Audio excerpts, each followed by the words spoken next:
Okay, so we're getting there with our reflection board, our whiteboard, and the refraction settings we had put on.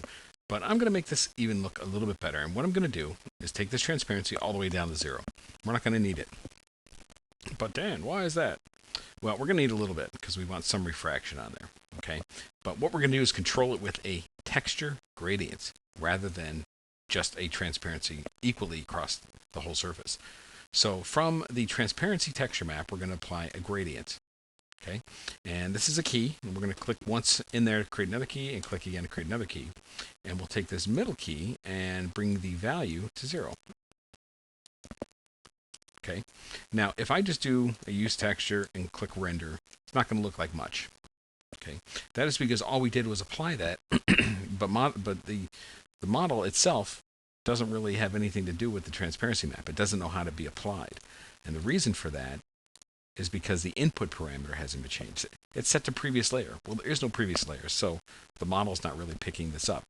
What we need to do is change this to something else. And you could try surface thickness. It's not the one we're going to use. But because our corners are thick, you can actually get a pretty neat look with this.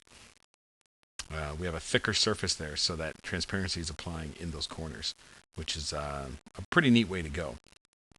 I'll let this pop up so you can see it. But we're going to use a little bit different method. I'll just show you how this one looks. Okay, you can see how that automatically changes those corners. Okay, it's a little harsh, but another way to go is with incidence angle. Okay, so the input parameter for this gradient is based on the incidence angle.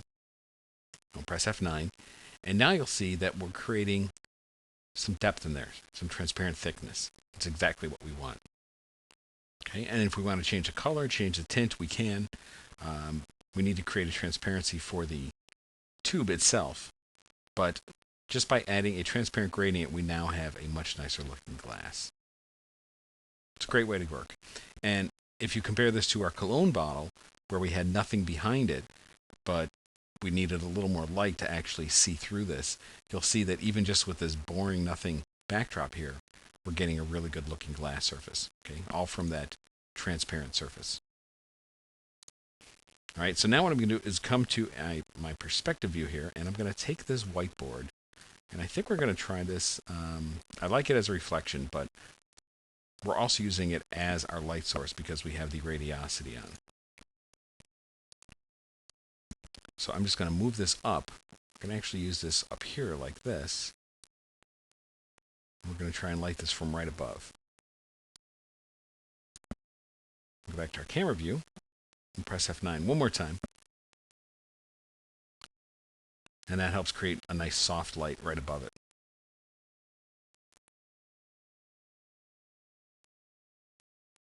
And we could probably make that a little bit more intense, just to give it a little bit better look.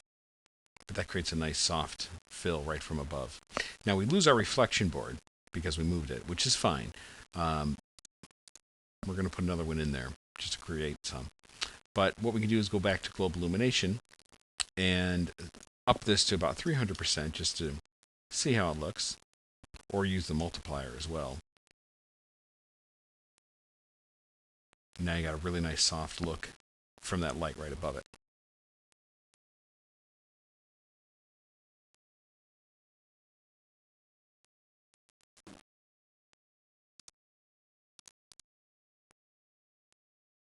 And pick up all those tones in the glass. And don't forget, we haven't done any anti-aliasing yet, so all of this will be cleaned up in the final render. All right. Now, let's do a little bit more surfacing here. Let's go back to the floor for the actual set. And let's make this not the same pink color, but rather a little more towards the blue. Make this a little bit darker. Okay, and we're going to bring the diffuse value down just to about 85, specularity about 20, gloss about 20, and reflection about 15. And that's it. And we don't need smoothing on the floor. Well, actually, we do because I was thinking it was flat, but it's not. It is curved because we made it more like a cyc. And now we get to see how that transparency applies even more because we have color coming through as well as the color of the bottle. And that transparent gradient I put on allows more transparency in the center and less on the edges.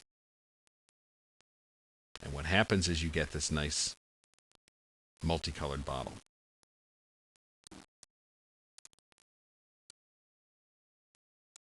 Okay.